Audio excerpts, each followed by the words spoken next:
지난 4월 23일부터 25일까지 매그니피센트 세븐이라 불리는 빅테크 기술주 중 4개 기업이 1분기 실적을 발표하며 나스닥 중심으로 세계 주가 지수가 크게 출렁이는 모습을 연출했습니다. 특히나 이 중 눈에 띄는 대목은 구글 모회사 알파벳과 페이스북 모회사 메타 플랫폼스의 주가 반응인데, 구글은 11% 주가 상승의 어닝 서프라이즈급 실적을 경험했으나 메타는 13% 주가 급락의 어닝 쇼크급 실적 시즌을 보내야 했습니다. 그런데 여기서 놀라운 사실은 두 기업 간 1분기 실적 성적표는 사실상 별반 차이가 없었다는 것입니다. 그럼에도 왜 이토록 실적에 대한 주가 반응이 엇갈리게 되었으며 이 현상이 뜻하는 의미는 무엇일까요? 오늘 방송을 통해 저는 1분기 빅테크 기업의 실적 발표에 따른 주가 반응을 체크하면서 극도로 상반된 주가 반응을 보이게 된 원인과 이 현상이 시사하는 중요 포인트가 무엇인지에 대해 제 견해를 전달해 드리고자 합니다. 이번 영상을 통해 곧이어 찾아올 애플, 엔비디아 실적 발표와 미 연준의 통화정책회의 등 5월달 주요 시황 일정을 대비하는데 좋은 기회가 될 테니 이번 주 리더의 스탁마켓 나우 끝까지 함께 하시길 바라겠습니다.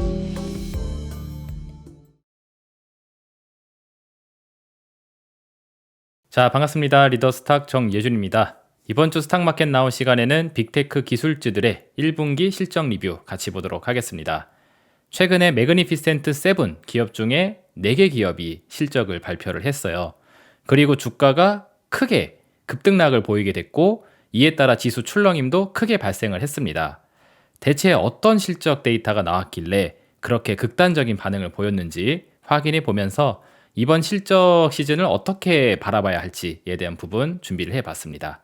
자, 그래서 오늘 방송은 크게 2가지 목차로 준비가 되어져 있어요. 그래서 첫 번째는 M4 기업들의 1분기 실적이 어떻게 나왔는지 액면 그대로의 데이터를 먼저 확인해 보는 시간 갖도록 하겠고, 두 번째로는 이번 빅테크 실적 시즌에 대한 진짜 의미를 어떻게 봐야 할지 설명해 드린 시간 준비를 했습니다. 자, 그러면은 바로 1부 순서로 넘어가서 M4 기업들의 1분기 실적 어떻게 나왔는지 확인해 보도록 하겠습니다. 자, 1부입니다. M4 기업의 1분기 실적 확인인데 순서대로 제가 준비를 했어요.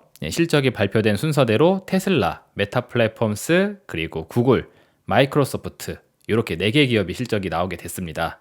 그리고 이 일정에 대해서는 지난번에 한번 설명을 해드렸죠. 이 화면 보시면은 23일, 24일, 25일 이렇게 3일 동안 아주 중요한 빅 시즌이 된다. 테슬라서부터 메타, 마이크로소프트, 구글까지 이렇게 4개 기업이 동시에 실적을 발표하는 핫 이슈가 있는 위크이다 라고 설명을 해드렸습니다. 그리고 참고로 30일에는 아마존 실적 일정이 있고요. 그리고 5월 2일에는 애플, 그리고 5월 22일에는 엔비디아가 예정이 되어져 있습니다. 그래서 아마존, 애플, 엔비디아 이렇게 3개 종목은 본 영상을 촬영하고 있는 현재 시점에서는 아직 실적이 나오지 않았습니다. 차후 확인해 볼 수 있겠고, 이미 실적 발표가 나온 요 4개 기업에 대해서 살펴보도록 할 거예요. 자, 우선은 가장 먼저 실적 일정이 나오게 된 테슬라부터 보도록 하겠습니다. 주가에 대한 반응은 이따가 한번 보도록 하겠고, 그냥 실적이 어떻게 나왔는지 그냥 데이터만 쭉 한번 살펴보고 가도록 할게요. 가장 먼저 테슬라 보시게 되면은 23년도부터 보세요.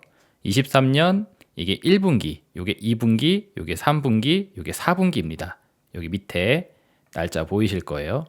자, 보시면은 23년도에는 비교적 견조한 수준에서 실적 데이터가 나오고 있습니다. 요 파란색이 레비뉴, 순이익 개념인데, 순이익이 지금 출렁출렁 거리긴 했으나 그래도 박스 수준에서 횡보하는 형태의 실적 데이터를 보이고 있어요.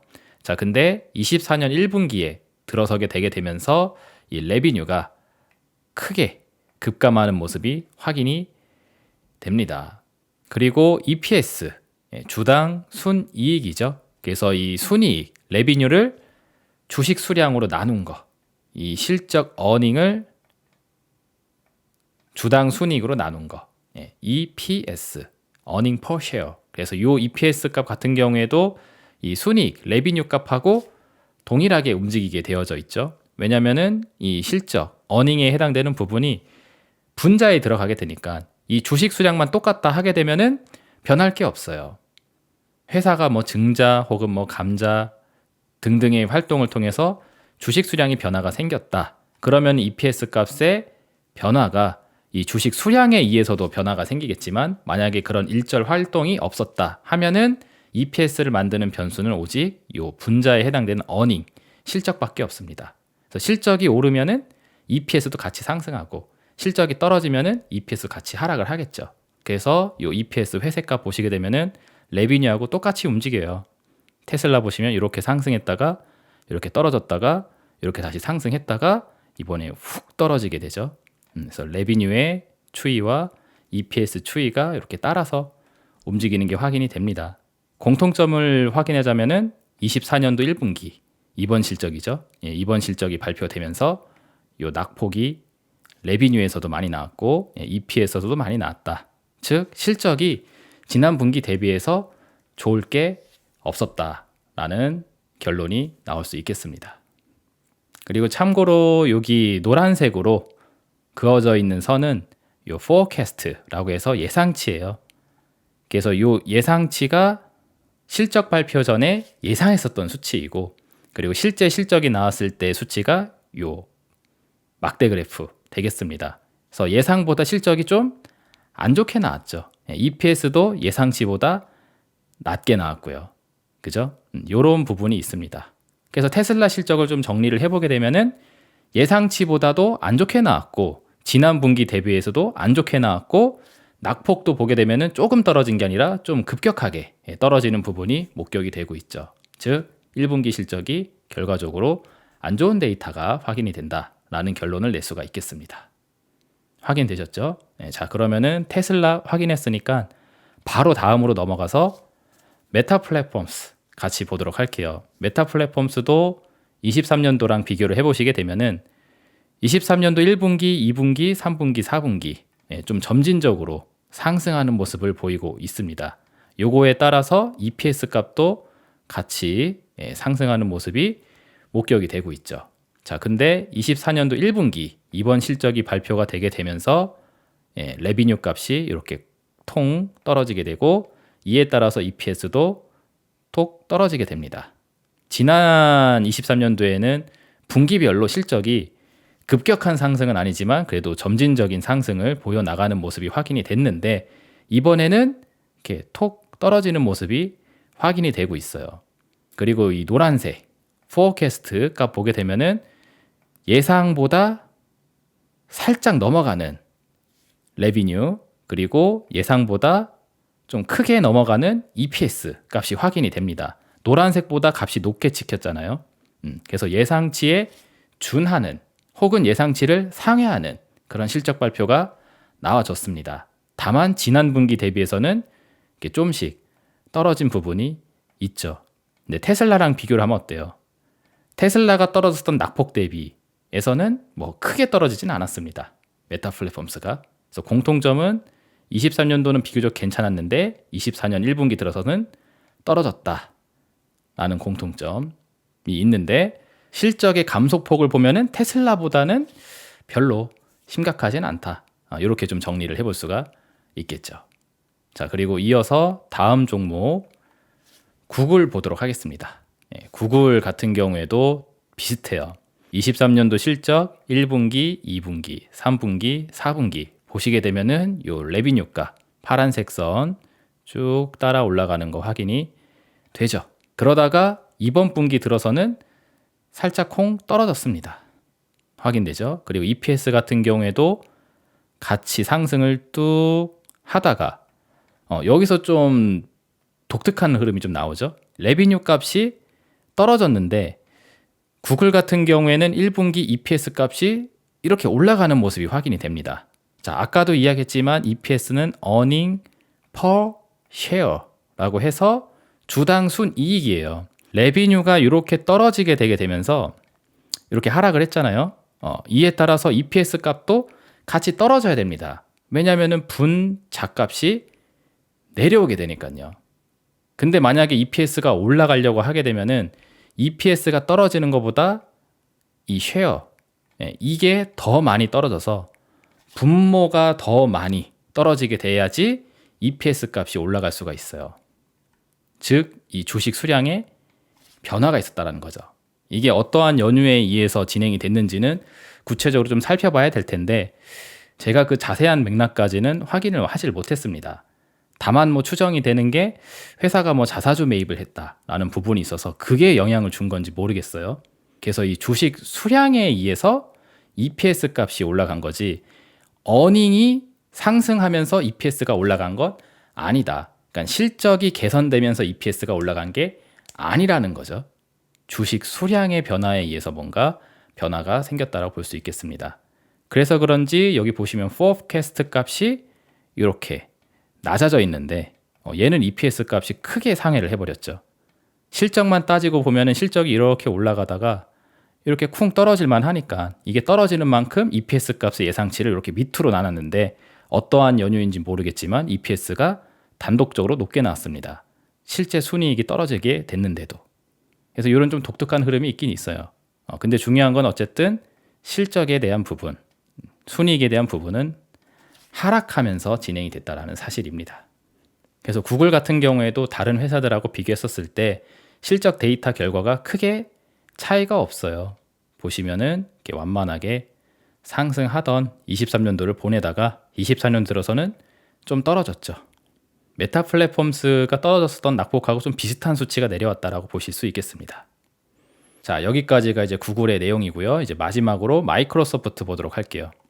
자, 마이크로소프트도 조금 다른 듯 하지만 큰 추세상 흐름으로 보게 되면은 사실 뭐 큰 차이가 딱히 없습니다.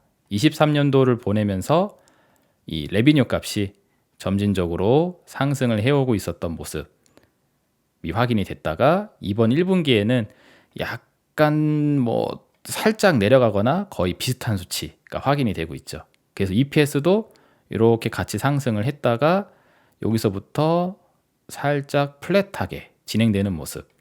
성장하던 그 분위기가 약간 정체되어져 있는 그런 수치가 기록이 되고 있습니다. 그래서 막 떨어지거나 그러진 않았지만 과거에 상승하고 있었던 그 분위기가 약간 정체되어 있는 그 정도 값은 되고 있죠.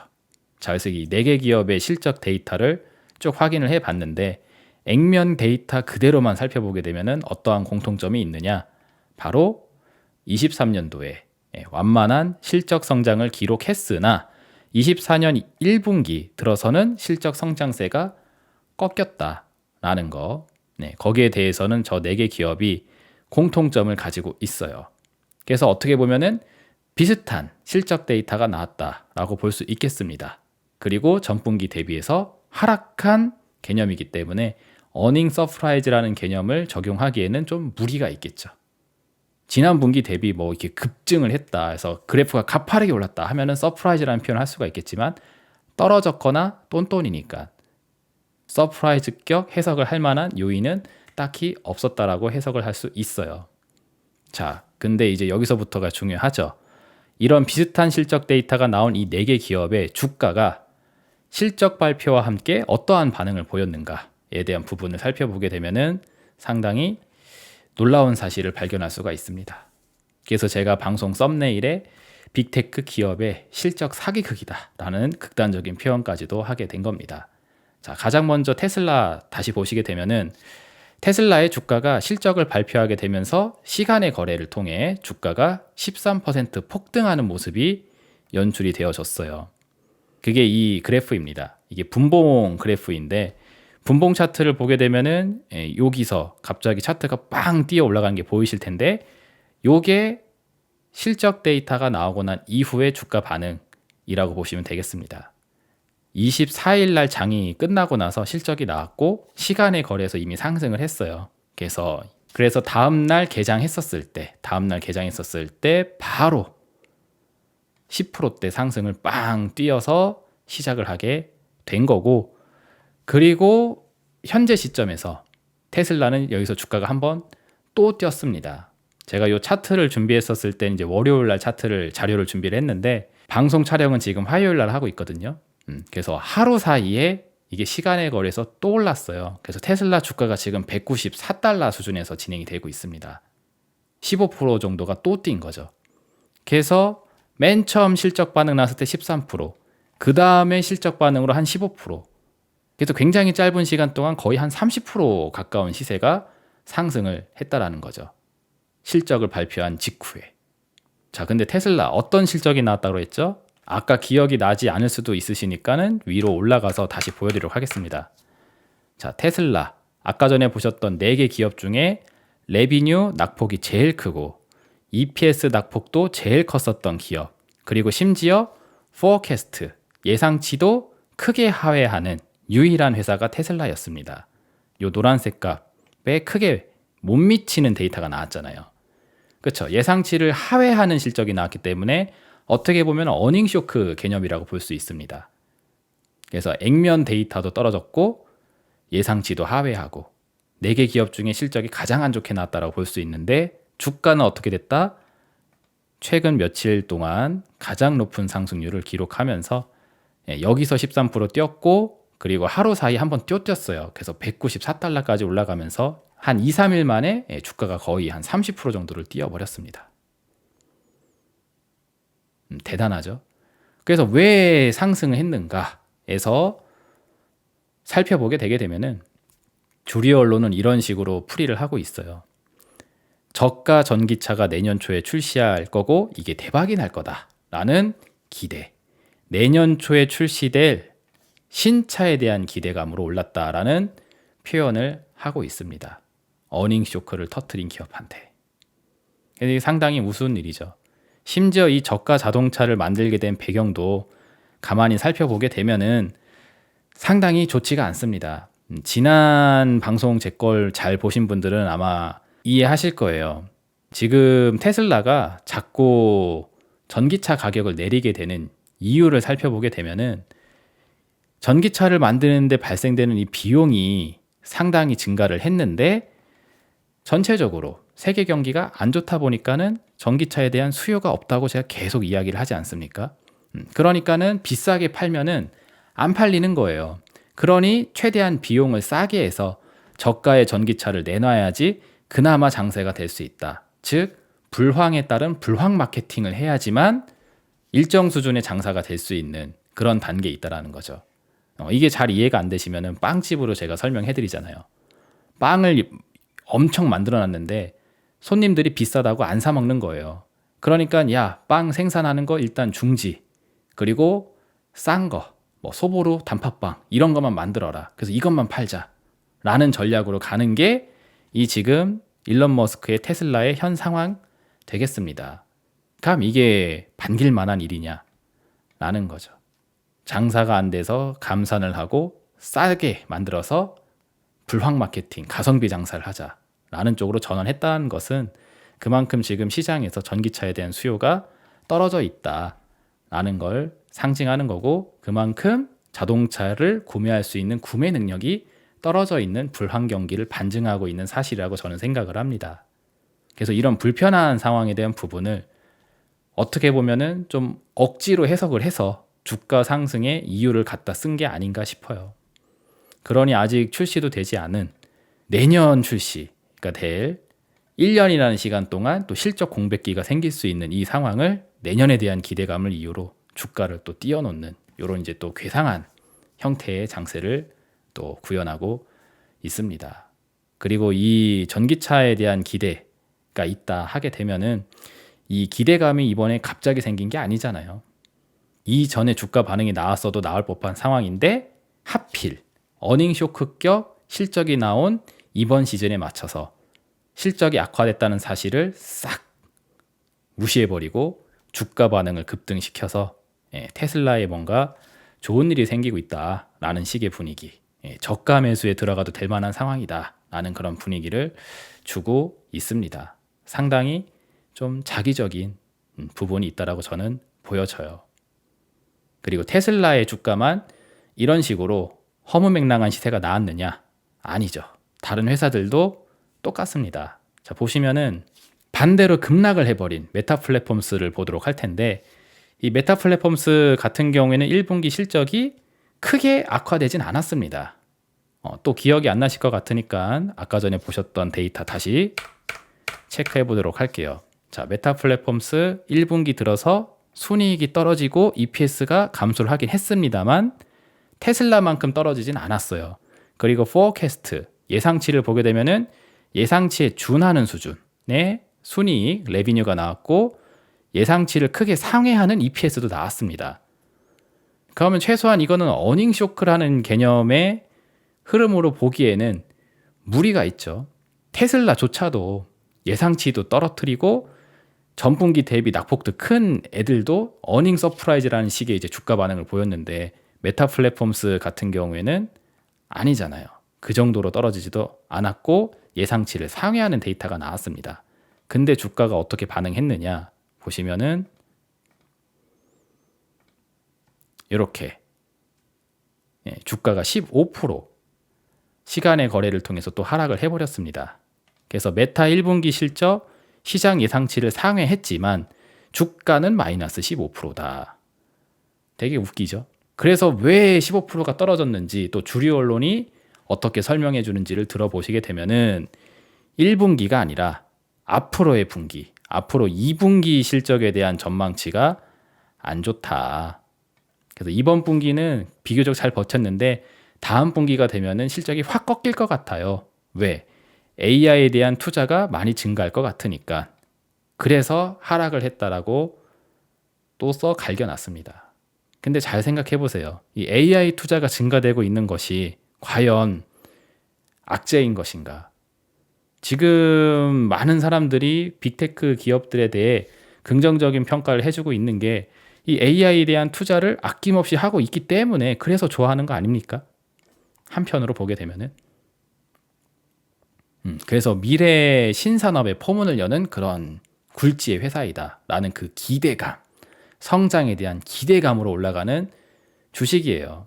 성장주적 개념이 강하잖아요. 그래서 이 성장주적 모멘텀이 살아 있으려면은 AI에 대한 투자가 적극적으로 진행이 돼야지. 오히려 AI에 대한 투자가 감소한다. 그러면은 오히려 그게 악재라고 볼 수 있죠.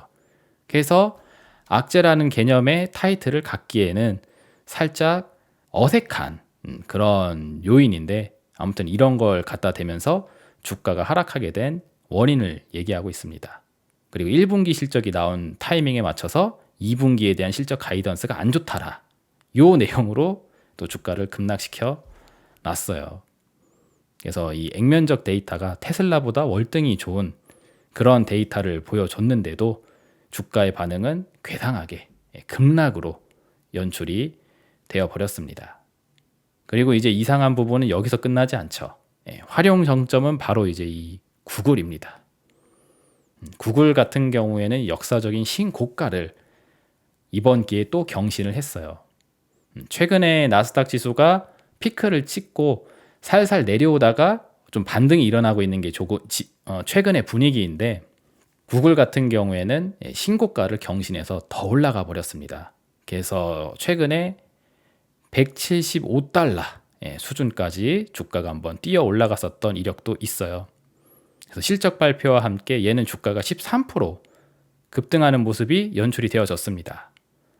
자, 그럼 무슨 실적이 나왔길래 저런 극단적인 반응을 보였는가? 또 기억이 안 나시면은 위로 올라가서 한번 봐볼게요. 자, 보시면은 23년도 이렇게 증가하다가 이번 들어서 툭 떨어졌습니다. 자, 아까 전에 보셨던 메타 플랫폼스하고 과연 다른 게 있나 살펴보시게 되면은 제가 보는 시선에서는 전혀 특별할 게 없어요.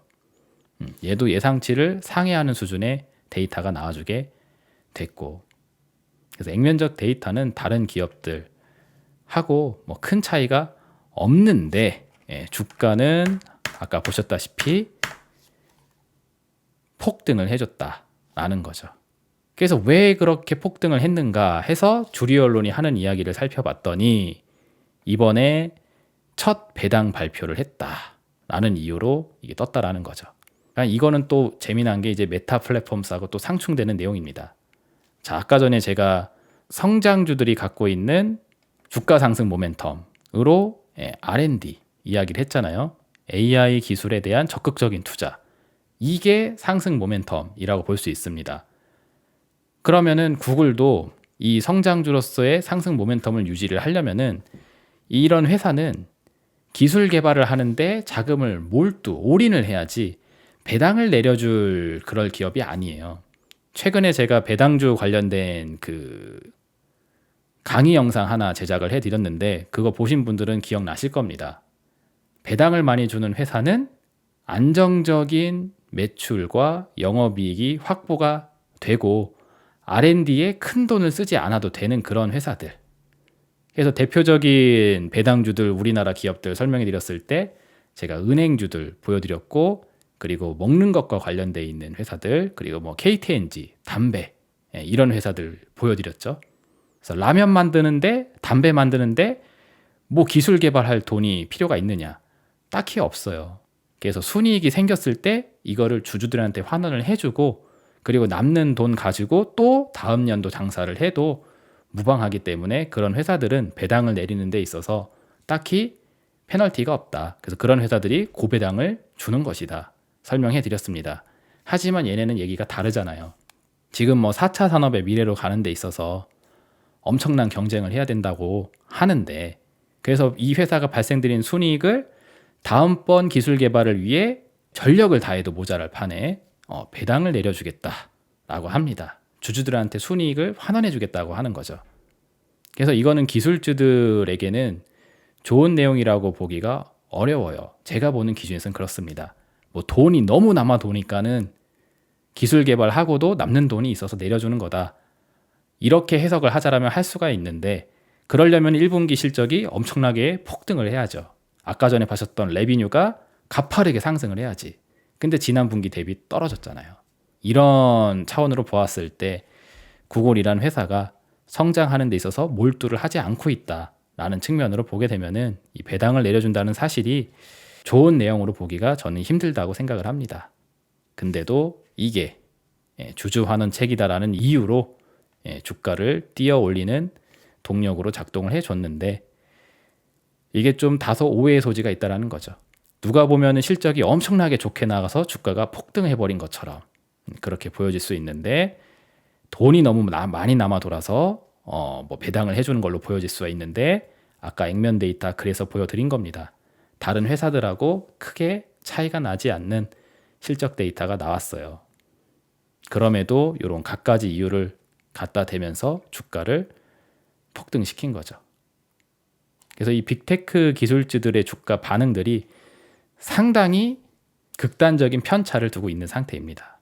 그리고 마지막으로 마이크로소프트 보도록 할 텐데 얘는 비교적 양반 시세가 나와주게 됐습니다. 별다른 변동성이 안 나왔어요. 마이크로소프트는 아까 실적 데이터 보았을 때에도 큰 변화가 없었었죠. 다시 한번 보여드리면은 위로 올라가서 이렇게 23년도에 성장 기조에 있다가 이번에는 약간 플랫하게 바뀐 정도, 요 정도밖에 안 되기 때문에 뭐 굉장히 양호한 실적을 냈다라고 볼 수 있겠습니다. 최소한 떨어지진 않았잖아요, 그죠? 그래서 그런지 주가 반응도 뭐 크게 흔들림은 없었습니다.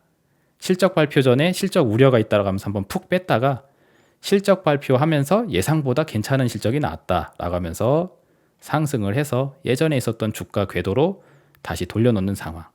요 정도로 이제 진행이 됐고 그나마 얘는 별 특이점이 없어요. 그래서 마이크로소프트는 이렇게 플랫하게 주가 반응이 나오게 됐다라는 걸 제가 표시를 해놨습니다. 자, 그래서 이걸 정리를 해보면은 마이크로소프트는 약간 플랫한 주가 반응이 나왔고 구글은 급등을 했고 메타는 급락을 했고 테슬라는 초폭등을 해버렸고 근데 실적의 액면 데이터는 4개 기업이 다 비슷한 수준에서 나오게 됐다. 즉 비슷한 수준의 실적 데이터를 가지고 주가 반응은 중구난방으로 쌓아 질러버렸다. 이렇게 해석을 해볼 수가 있겠습니다. 그래서 이 내용을 제가 중간 정리를 했는데 이렇게 보도록 할게요. 동일한 기조의 실적 발표를 경험했지만 다양각색의 이유로 주가는 중구난방식 행보를 보이게 됐다. 그래서 여기서 중요한 포인트는 뭐냐면은 이런 빅테크 기술주들의 실적 결과에 따라 극단적인 주가 변동성이 확인이 되었고 이게 시총 상위주다 보니까 이게 지수를 움직여버려요. 그래서 나스닥 차트를 비롯한 뉴욕 주가 지수 역시 함께 흔들리는 모습을 보였고 이 변동성이 세계 주식시장으로 또 번지게 되면서 세계의 주가지수 흐름도 변화를 일으키게 됐죠. 우리나라 코스피도 얘네들 급등락할 때마다 거기에 맞춰서 같이 출렁이지 않았습니까? 그래서 지금 상황이 어떻게 바뀌고 있냐면은 주가지수를 움직이는 힘이 뭔가 거시적인 경제 변수, 뭐 금리, 달러, 뭐 환율, 뭐 유가 이런 등등등 이런 상황에 의해서 진행되고 있는 게 아니라 예측이 불가능한, 그러니까 똑같은 실적이 나왔는데도 주가 반응이 지멋대로잖아요. 그러니까 예측이 불가능하다고 제가 표현을 했습니다. 그래서 이 예측이 불가능한 빅테크 기업들의 주가 변동성에 의해 지수를 움직여내고 있는 상태가 됐다. 그래서 이 거시적인 경제 환경에 대한 변화에 대해서 굉장히 사람들이 둔감해지고 있어요. 제가 그래서 이번에 빅테크 기업들의 실적 반응을 보면서 이런 생각이 들더라고요. 이제 사람들은 이 거시적인 경제 환경 변수에 대해서 관심이 급감하게 될 것이고, 빅테크 기술주들이 어떠한 주가 반응을 보였는지에 맞춰서 시황을 분석하려고 하겠구나. 왜냐하면 빅테크가 뜨면은 거기에 맞춰서 주가지수 뜰 거고, 제가 작살나면은 거기에 맞춰서 주가지수 떨어질 거다 라고 하면서 그것만 쳐다보게 될 거라는 거죠. 그럼 예측이 안 됩니다. 같은 데이터를 가지고 지멋대로 해석을 해버리는데 그걸 어떻게 예측을 할 수 있겠어요. 그래서 주가지수 방향성에 대한 해석이 불가능하도록 만들어 버리는 게 지금 이 빅테크 기업들이 하고 있는 역할이지 않나, 이런 생각이 든다라는 거죠. 여기에 대해서 좀 더 깊이 있는 얘기를 해드리기 위해서 이제 2부 시간으로 넘어가서 이 실적 시즌에 대한 진짜 참 의미에 대해서 제 견해를 한번 좀 들려드리도록 하겠습니다. 자, 2부입니다. 2부에는 빅테크 실적에 대한 진짜 의미에 대해서 말씀을 드리고자 하는데, 결론적인 얘기부터 해드리자라면은 점차 시황에 대한 경계감이 사라지고 있다. 우리가 지금 경험하고 있는 거시적 경제 상황이 상당히 지금 악화되고 있다라는 거, 거기에 대해서 저는 굉장히 크게 공감을 하고 있는 상태인데, 보통의 투자자들은 그런 생각을 지금 저 멀리 던져대고 그냥 주가지수가 움직이는 흐름만 보면서 그날 당일의 분위기에 맞춰서 뭔가 장이 좋네 안 좋네 이런 평가를 하기 시작하고 있다는 거죠. 어느덧 환율이 올라가고 있고 금리가 추가 상승하려고 하고 있고, 이런 부분들에 대해서 고려를 하지 않기 시작하고 있다. 실제로 보시게 되면은 이번에 빅테크 기업들의 주가 반응이 공통점이 있어요. 보시게 되면은 이 갭으로 움직인 부분이 있습니다.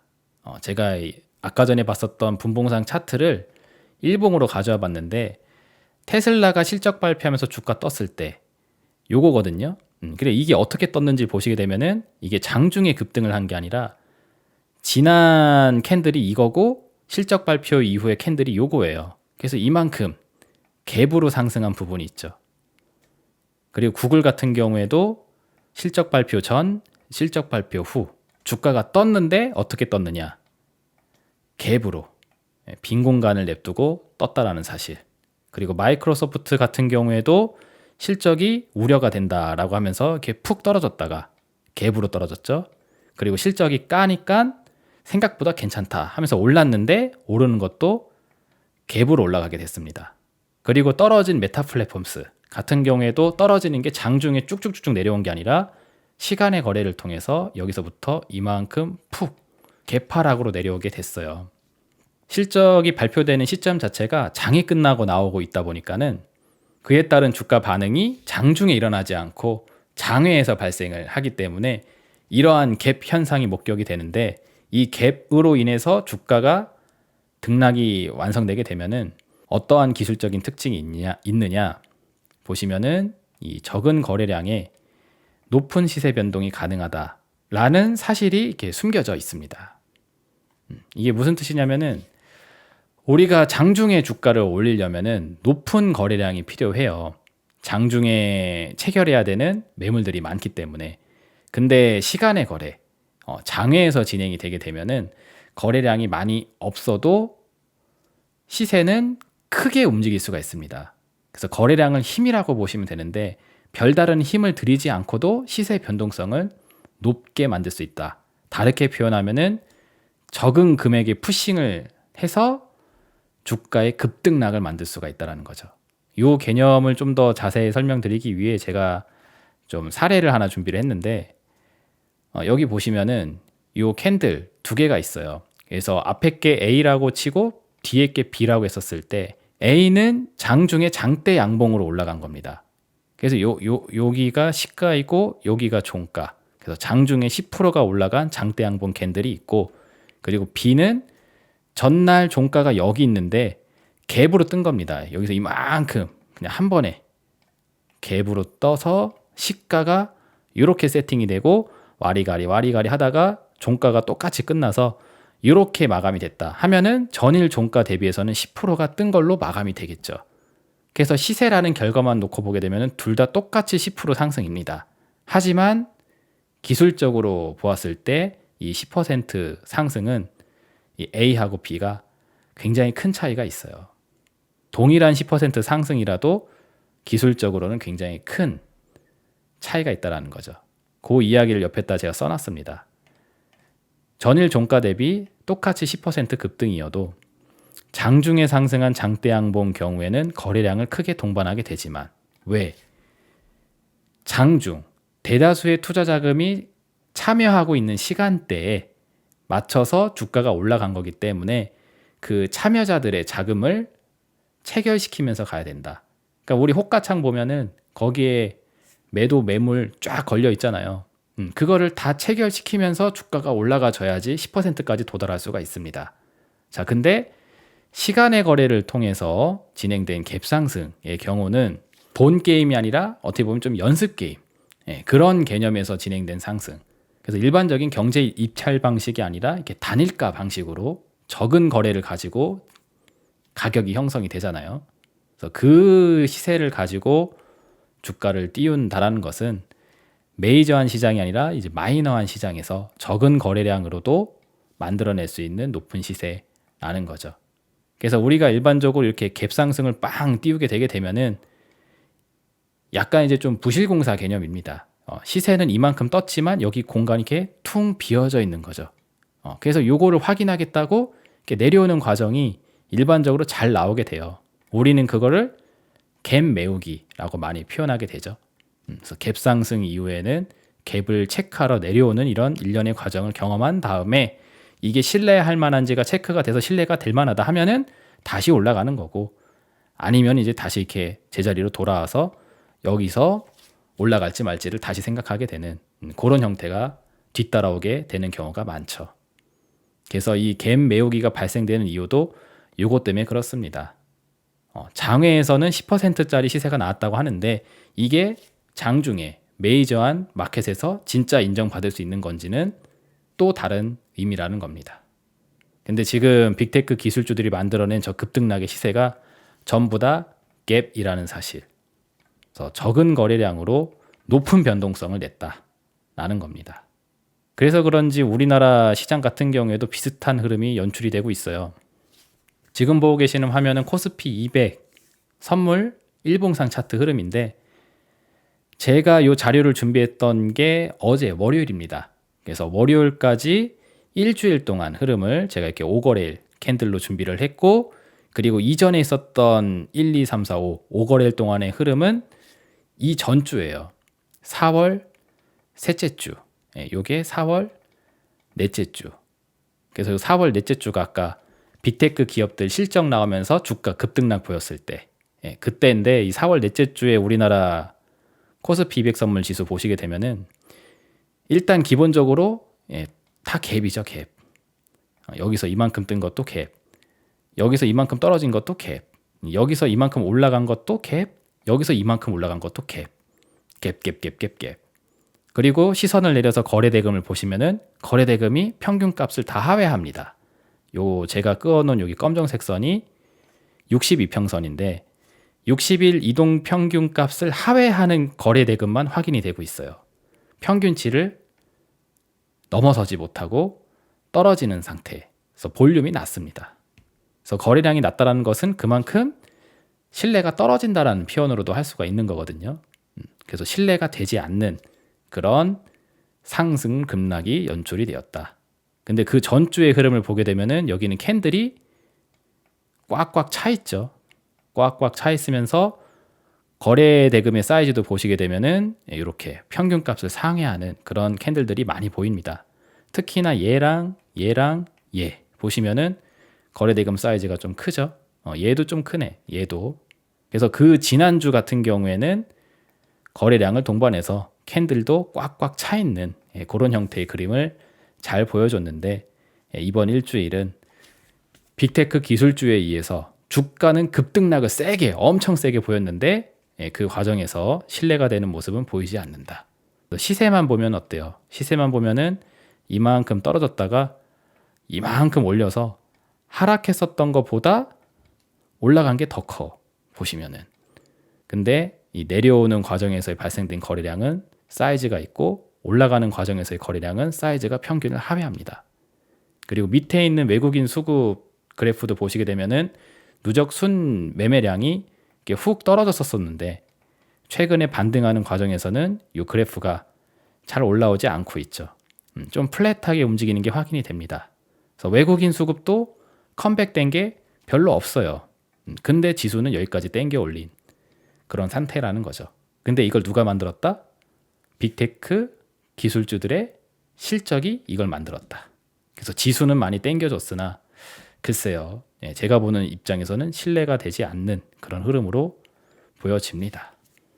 그래서 이런 부분들을 종합적으로 보게 되면은 빅테크 기술주들의 주가 반응이 지금 사람들한테 시선이 빡빡 꽂히고 있는 상황인데, 요거 쳐다보느냐고 신뢰가 되지 않는 주가 상승에 사람들의 시선이 많이 돌아가져 있다라는 거죠. 그래서 저는 이런 상황을 좀 좋지 않은 상황으로 보고 있어요. 자, 왜냐면은, 자, 보세요. 적은 거래량, 즉, 낮은 신뢰에 의해서 만들어진 빅테크 주가 급등락. 그리고 이 현상에 의해서 시총 상위주들이 흔들리니까, 그만큼 시총 상위주의 주가 급등락이 주가 지수에 반영이 돼 있단 말이에요. 물론 거래는 떨어져 있지만.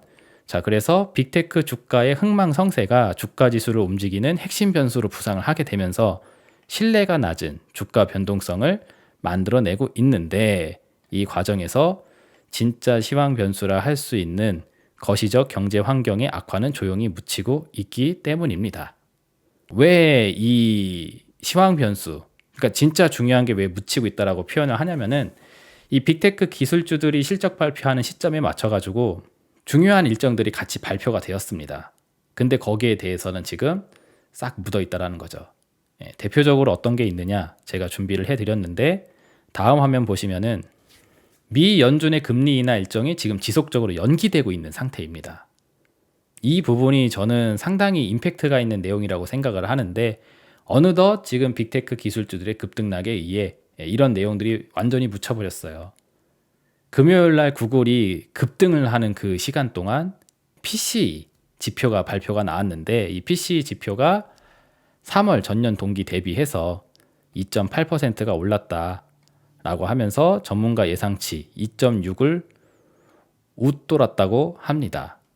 그래서 이 물가 지표거든요.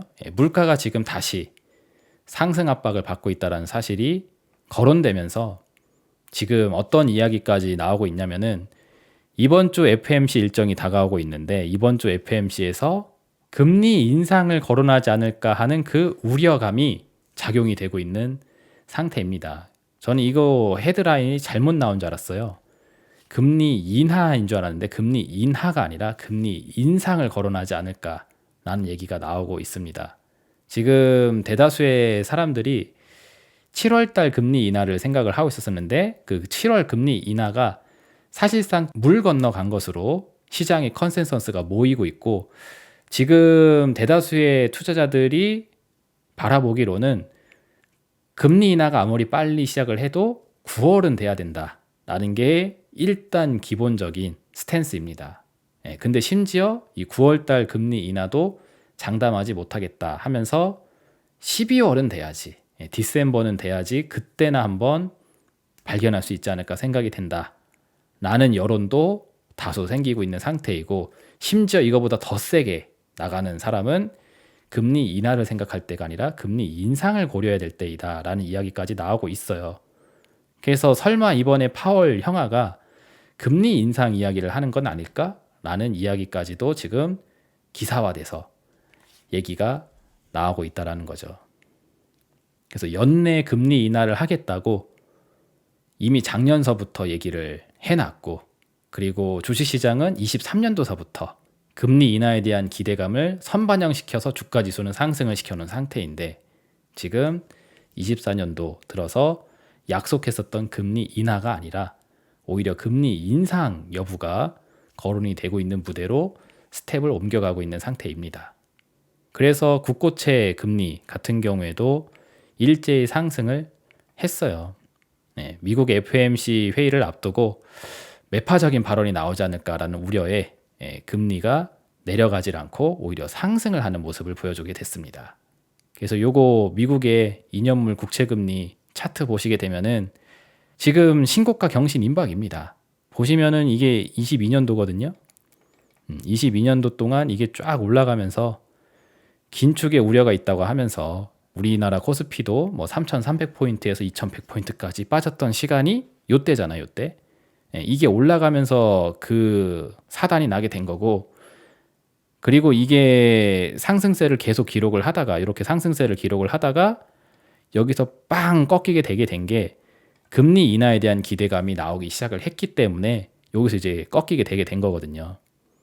근데 이 금리 인하에 대한 기대감은 23년도 3월 요 한 달간만 유효했지, 그 이후의 시간대를 보시면은 이렇게 다시 상승했다가 이렇게 다시 눌렸다가 지금 다시 또 상승하고 있어요. 그리고 여기서 만약에 FOMC 회의에서 좀 매파적인 해석이 들어가게 된다, 그러면 심지어 요 최고가도 경신할 수 있을 정도의 수준까지 지금 올라가져 있는 상태입니다. 미국의 2년물 국채 금리는 지금 계속 5% 근처에서 놀고 있어요. 그래서 세계 주식시장은 23년도서부터 금리 인하에 대한 기대감을 반영을 시켜놓은 상태인데, 실제 금리 차트는 다시 한번 얘기하지만 내려갔었던 이력이 존재하지 않습니다. 오히려 새로운 고가를 경신하려고 하고 있는 상태라는 거죠. 그러니 지금 현재 주가지수 흐름 자체가 상당히 불편한 입장이 있는 겁니다. 하지도 않은 금리 인하에 대한 기대감은 이미 주가에 다 반영시켜 놨는데, 할 거라고 생각했기 때문에, 근데 하기로 했었던 시간이 다가왔는데 금리 인하가 멀어지고 있는 상태. 그러니까 올려놨었던 주가는 버블이라는 개념으로 무너지기가 쉬워지잖아요. 이런 모습들이 지금 많이 목격이 되고 있는데도 빅테크 기술주들이 급등락을 막 보이면서 주가 지수를 점진적으로 땡겨버리게 되니까 사람들은 이 금요일 날 PC 지표가 생각보다 높게 나왔다라는 사실에 대해서 신경을 쓰지 않고 있다라는 거죠. 그러다가 만약에 FOMC 회의에서 배신 때려버리면은 그때 갑자기 또 이제 큰 변동성이 나올 수도 있죠. 그리고 이것보다 이제 더 중요한 거는 큰 판을 봤었을 때 미국이 강달러 기조를 계속 유지하는 데 있어서는 이유가 있을 것이다 라고 제가 많이 말씀을 드리지 않았습니까? 전쟁이라는 개념에서 생각을 해야 된다고. 그래서 그런지 미국보다 지금 더 심각한 입장에 있는 거는 사실 동아시아 3개국 한중일인데, 그 중에서도 중국하고 일본, 여기가 굉장히 부담스러운 경제 상황을 재현하고 있는 상태입니다. 여기 화면 보시면은 금요일 날 나왔던 일정이에요. 이것도 빅테크 기술주들의 눈이 쏠린 사이에 이런 발표가 나왔는데, 중국의 인민은행이 지준율을 50bp 정도 추가적으로 더 인하할 전망이 나왔다고 합니다. 왜냐면은 지금 중국 부동산 시장이 계속 침체되면서 자산 시장 붕괴가 일어나고 있다는 사실을 확인하고 계실 겁니다. 그래서 여기서 무너지는 붕괴 현상을 돈을 풀어서 틀어막는 그 짓을 지금 계속 하고 있어요. 그러다 보니까는 인민은행으로 하여금 지준율을 낮춰서 대출로 메꿔라라는 거죠. 그러니까 구멍 나져 있는 저 부실을 또 대출을 써서 메꿔라라는 식으로 대응을 하고 있는 상태입니다. 그래서 중국의 위안화의 가치가 지금 계속 약세 방향으로 흘러가고 있어요. 그래서 얘도 보시면은 달러 대 위안 환율 차트가 이렇게 형성이 되어져 있습니다. 22년도 한 해 동안 엄청나게 올라갔죠. 그래서 이전에 제가 많이 말씀드렸던 요 7 위안이라는 수준, 중국이란 나라가 절대적인 방어선으로 깔아놓고 이 위로는 올라가지 않게 열심히 정책을 핀다고 하는데 이게 이미 오래전에 깨져가지고 지금까지도 7 위안 수준을 계속 유지하고 있습니다. 그래서 이 22년도 이 달러 위안 환율이 급등하게 되는 과정에서 뭐 중국 주식시장도 많이 깨지게 됐죠. 왜냐면은 이거 아반떼 제네시스 효과 많이 설명해 드렸죠. 달러는 계속 강해지는데 위안화는 자꾸 약해져. 왜냐면 달러는 금리를 많이 주는데 여기는 금리를 안 주니까. 달러는 안 그래도 제네시스인데 옵션을 많이 주는데 위안화는 안 그래도 아반떼인데 옵션이 깡통이다. 그러면 같은 값이면 뭐 사러 가겠느냐. 이 얘기 많이 했었었죠. 같은 원리로 얘네들도 마찬가지로 달러로 자금이 이탈을 하게 되면서 중국 내 유입되었던 많은 자금들이 돌아가게 되는 과정에서 주식시장이 크게 무너졌었던 이력이 이때 있었습니다. 그러다가 달러가 좀 약해지려고 하니까는 이 과정에서 반등을 좀 했었었는데 그리고 나서 달러 대 위안화 환율은 계속 이렇게 오름세를 가지고 있어요. 그래서 지금 7.246 위안 수준을 갖고 있는데 최근에 기록했던 최고가, 그죠? 여기하고 거리가 멀지가 않습니다. 자꾸 얘네들이 돈을 풀어서 이거를 막는다고 하다가 화폐 가치가 또 더 떨어지게 되게 되면은 이것도 또 뚫려요, 그러면. 그래서 환율이 이 전고점을 뚫을 수 있을 만한 상황을 지금 계속 이렇게 제시를 하고 있는 상태입니다. 왜? 이거 안 틀어막으면은 부동산 버블 붕괴되면서 중국 경제 자빠지니까. 피할 수 없는 완화 정책을 지금 어떻게든 계속 하고 있는 상태이죠. 근데 그 과정에서 화폐 가치 하락 위험을 계속 끌고 가고 있는 상태입니다. 그래서 이렇게 금요일 날 나왔던 이런 일정에 대해서도 살펴보게 되면은 상당히 좀 불편할 수 있는 내용이 돼요. FMC 회의에서 좀 매파적인 발언이 나온다. 그래서 여기가 만약에 뚫린다 하게 되면은 그쵸. 제네시스 풀옵션 사겠다고 또 이탈하는 자금 이탈 효과가 신흥국 중심으로 중국 중심으로 또 나올 수 있게 됩니다. 그래서 이런 분위기가 이머징 마켓의 자금 이탈을 또 유도하게 되고 그러면 우리나라 주시장에서도 외국인 자금의 이탈이 또 제한될 수가 있단 말이죠. 그리고 중국보다 화폐 가치가 더 크게 빠지고 있는 나라가 있는데 그 나라는 또 일본입니다. 일본에서도 금요일 날 굉장히 중요한 데이터가 나오게 됐어요. 뱅크 오브 재팬에서 금리를 동결시켰습니다. 이것도 그 구글 급등한 날 같은 시간대에 발표가 된 내용이어가지고 이것도 묻혀버렸는데 이것도 상당히 좀 껄쩍지근한 부분이 있죠. 엔화 가치가 지금 역사적인 저점을 향해 계속 내려받고 있는 상태입니다. 그래서 달러 엔 환율이 지금 185엔을 돌파를 해서 지금 이미 얘는 신고가를 썼어요. 이전에 기록했었던 이 전고점 라인이 이미 돌파가 되어져 있는 상태입니다. 그래서 중국, 일본 이런 나라들의 화폐 가치가 지속 하락을 하고 있는 상태이고 이 분위기가 가속 페달을 계속 밟게 되게 되면은 그럼 우리나라 입장에서도 마찬가지로 자금 유출이 일어날 수 있을 만한 상황이 됩니다. 우리나라 원달러 환율도 사실 안전한 게 아니잖아요. 최근에 1,400원 한번 터치하고 살짝 내려왔을 뿐이지 지금 1,400원 근처에서 계속 놀고 있는 상태입니다. 그래서 화폐 가치가 지속 하락하는 이런 배경들이 지난주 금요일 날 연준이 금리 인하 시점이 미뤄지고 있다는 사실에 의해서 그리고 중국의 인민은행이 지준율을 인하하겠다라는 발표에 의해서 그리고 뱅크 오브 재팬이 금리를 인상하는 게 아니라 금리를 동결하겠다라는 발표에 의해서 연출이 되고 있는데 이러한 배경들이 빅테크 기술주들 실적 발표에 의해서 싹 다 묻혀져 있다. 그래서 저는 시황의 불편한 상황을 지금 빅테크 기술주들이 시선 돌리기를 해주고 있는 게 아닌가 싶은 겁니다. 그러려다 보니까는 똑같은 실적 데이터를 가지고 주가를 이랬다 저랬다 중구난방식 시세를 보인 거죠.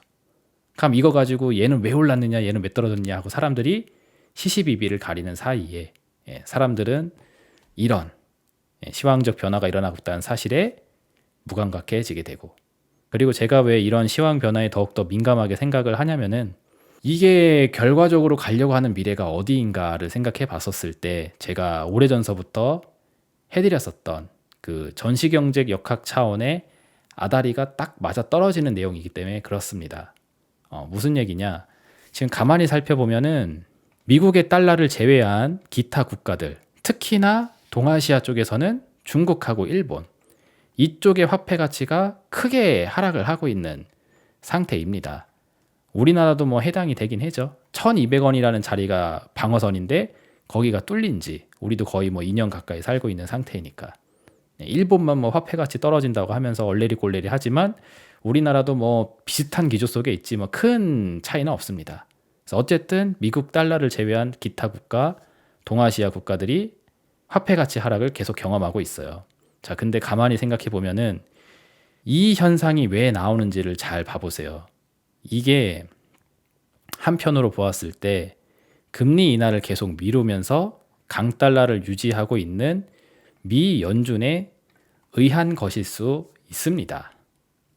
그러니까 화폐 가치 하락이 중국, 일본이 자체적으로 떨어뜨리는 부분도 있지만 여기에 가속 페달을 밟게 하는 게 금리 인하를 할 거라고 했었던 미 연준이 강달러, 고금리를 유지하는 정책을 계속 해버리게 되니까는 그러니까는 상대적으로 달러는 더 강해지는데 이 중국 그리고 일본의 화폐 가치는 더 빨리 무너지게 되는 거죠. 제가 반대 방향으로 올라가 버리니까. 그래서 제가 봤었을 때는 이 중국, 일본의 화폐 가치의 하락에 있어서 중요한 역할을 하고 있는 게 미 연준이 강달러를 유지하고 있기 때문이다라고 보고 있습니다.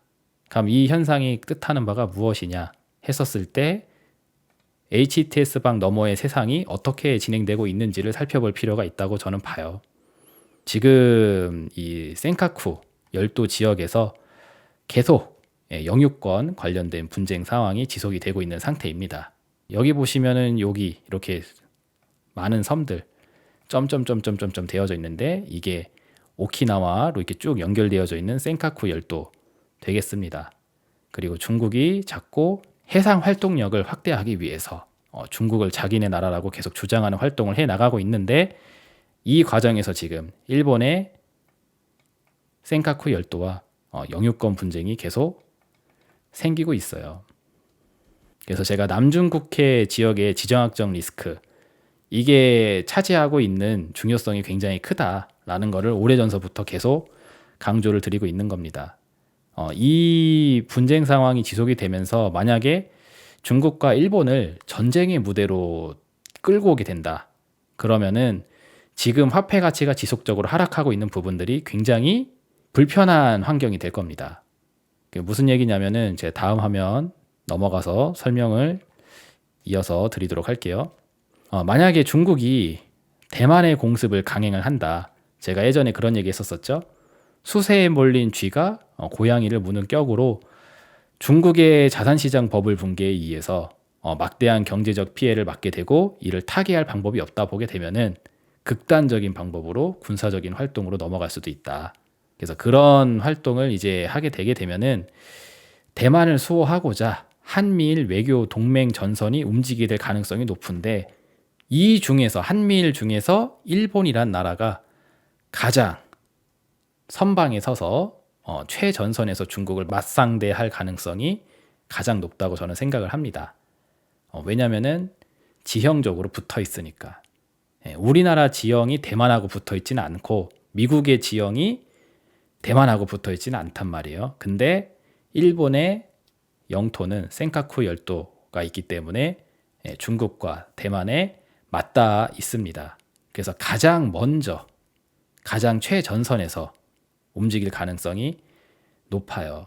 미국과 한국이 뒤에서 서포트를 하는 개념이 될 수가 있고 그래서 만약에 이제 중일이 군사적으로 충돌을 하는 그런 개념으로 이제 전시 상황이 진행이 된다 하게 되면은 제가 아까 뭐라고 그랬죠?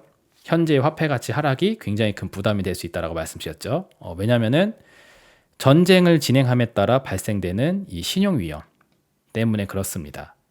이게 어떤 개념이냐?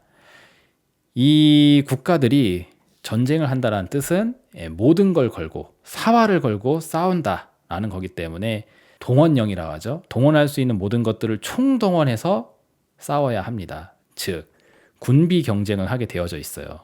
이 전쟁에서 이기는 자와 지는 자가 앞으로의 30년 미래에 승자가 될 거냐 패자가 될 거냐, 패자로 30년을 살 거냐 승자로 30년을 살 거냐가 결정이 되는 그런 무대라고 볼 수 있기 때문에 군비 경쟁을 해서 지지 않으려고 할 거라는 거죠.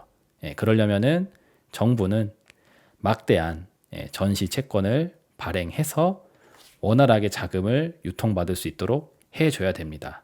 그래서 정부가 빚을 써야 된다는 거죠. 근데 그렇게 빚을 막무가내식으로 확대를 해버리게 되게 되면은 이 채권이 너무 공급량이 많아지게 되면서 가치가 떨어지게 돼요. 정부가 채권을 막 찍어대게 되면은 그만큼 가치가 떨어진다는 거죠. 공급이 늘어나니까.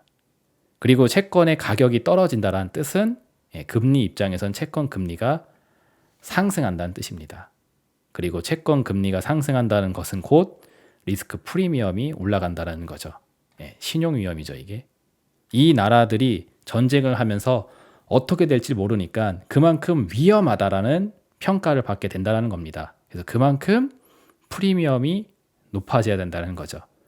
금리가 오르는 효과를 낼 수가 있다고요.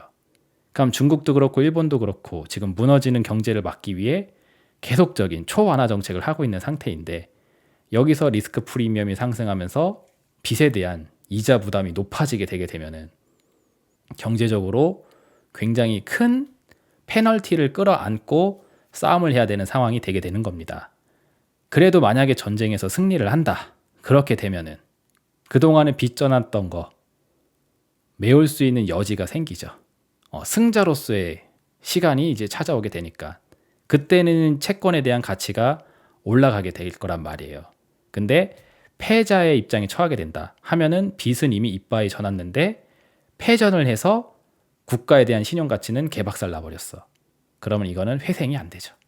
독일이 2차 세계대전을 경험하면서 망하게 되게 된 게 바로 여기에 있습니다. 1차 세계대전 경험하면서 전쟁 배상금을 갚을 수 있는 여지가 안 되다 보니까 이렇게 하나 저렇게 하나 죽을 거 칼이라도 한번 휘둘러 보자 하면서 일어나게 된 게 히틀러의 2차 전쟁이 되는 거고, 그 2차 전쟁을 승리하는 듯 했으나 결국에는 패배를 하게 됐죠. 그래서 그 이후에 독일이라는 나라는 패권적 지위를 절대로 노릴 수가 없는 그런 유럽의 하나의 나라로 전락을 하면서 지금까지 오게 된 겁니다. 그래서 이 메커니즘이 제가 봤었을 땐 동일하게 작동이 되지 않나 생각이 돼요. 그래서 가만히 보면은 중국하고 일본만 세계에서 통화 정책이 거꾸로 가고 있죠. 초완화적인 정책으로. 이렇게 무대가 세팅이 되어져 있는데 이 둘이 전쟁의 무대까지 가게 된다. 그러면은 피 터지게 싸워야 됩니다. 만약에 패배를 하게 될 경우에는 정말 모든 걸 잃어버리는 그런 상황으로 급전락을 할 수 있기 때문이에요. 그래서 여기서 생각을 해봐야 될 게 바로 미국의 통화 정책입니다. 자, 왜 그러느냐? 자, 가만히 보게 되면은 중국하고 일본이 저 모양이 되게 된 데에는 미 연준에 강달러 기조가 있었다라고 제가 아까도 설명해 드렸잖아요. 그쵸? 가만히 살펴보게 되면은 미국은 먼발치에서 강달러를 유지한 채 얘네 둘이 싸우도록 전쟁을 부추기기만 하게 되면은 어부지리 전략이 가능해지게 됩니다. 미국의 패권적 지위를 노려볼 수 있을 만한 강대국이잖아, 얘네가. 근데 얘네 둘이 서로 싸우게 해서 win or nothing, 이기는 자가 다 가져가고 패하는 자는 모든 걸 잃어버리게 되는 그런 무대로 몰아버리게 되면은 서로 지지 않으려고 엄청난 군비 경쟁을 하게 되면서 싸움을 하게 될 겁니다. 그러면 둘 다 힘이 빠지겠죠. 그래서 여기도 경제력이 떨어지고 자원력이 떨어지고, 여기도 마찬가지로 경제력, 자원력이 떨어지게 되게 되면은 미국은 가만히 멀리서 강달러만 쭉 유지하면서 싸우도록 유도만 하게 되면은 손 안 대고 중국하고 일본을 동시에 지들끼리 싸우게 해서 힘을 빼게 만들 수 있다라는 이야기죠. 그리고 이거를 만들어내기 굉장히 좋은 분위기가 형성되고 있다. 왜? 갈 데가 없으니까. 화폐 가치 하락을 막을 수 있을 만한 길이 딱히 보이지 않는 상황으로 중국하고 일본이 가고 있는 모습입니다. 물론 저의 개인적인 주관적인 미래 시나리오이지만 이 이야기를 21년도 때서부터 많이 해드렸잖아요.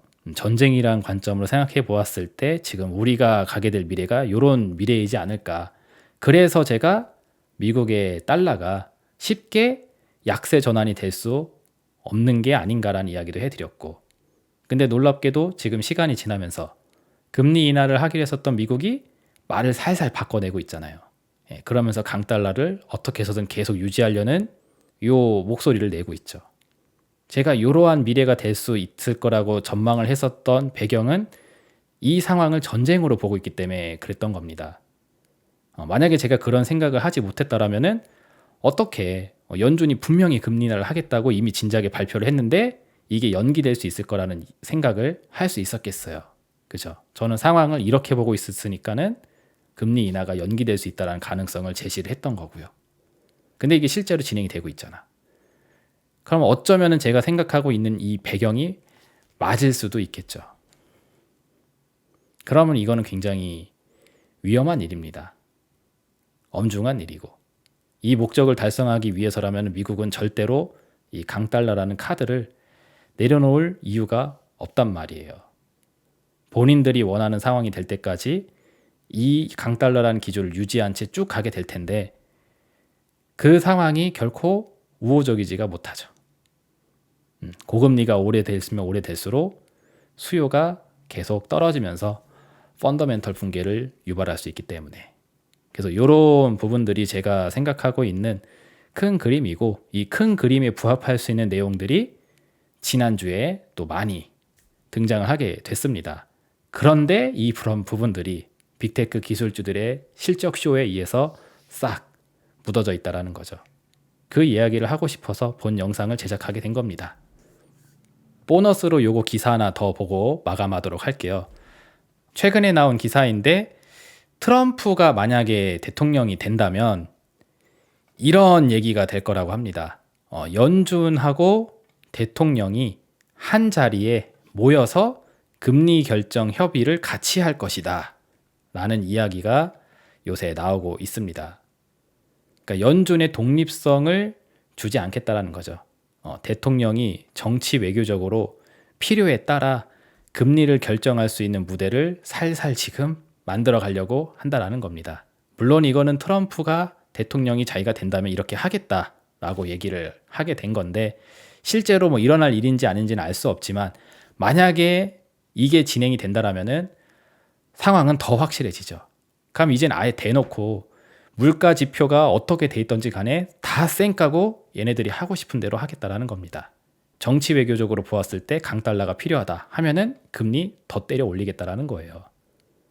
이전에는 물가 지표가 몇 포인트네 몇 포인트네라고 하면서 최소한의 어떤 근거를 대면서 통화 정책이라는 게 진행이 됐는데, 만약에 이게 정치적인 목적을 가지고 금리 결정을 하게 되는 무대로 가게 된다 하면은 이제는 물가 지표 이런 것도 필요 없는 겁니다. 그냥 본인들의 입맛에 맞게 필요에 맞게 그냥 결정이 일어날 수도 있다는 거죠. 그래서 전 보스턴 연은 총재로 있었던 양반은 이런 미래가 만약에 실제가 된다라면은 이건 엄청난 재앙이 될 거다라고 하면서 얘기를 했다고 하는데, 이런 분위기가 형성되고 있다라는 것이 제가 보았을 때는 좀 예사로운 일은 아니라고 보여져요. 왜냐하면 애초서부터 저는 물가 지표를 가지고 뭐 금리를 결정 안 해 만에 한다는 그 연준의 태도 자체가 애초에 저는 믿지 않았었잖아요.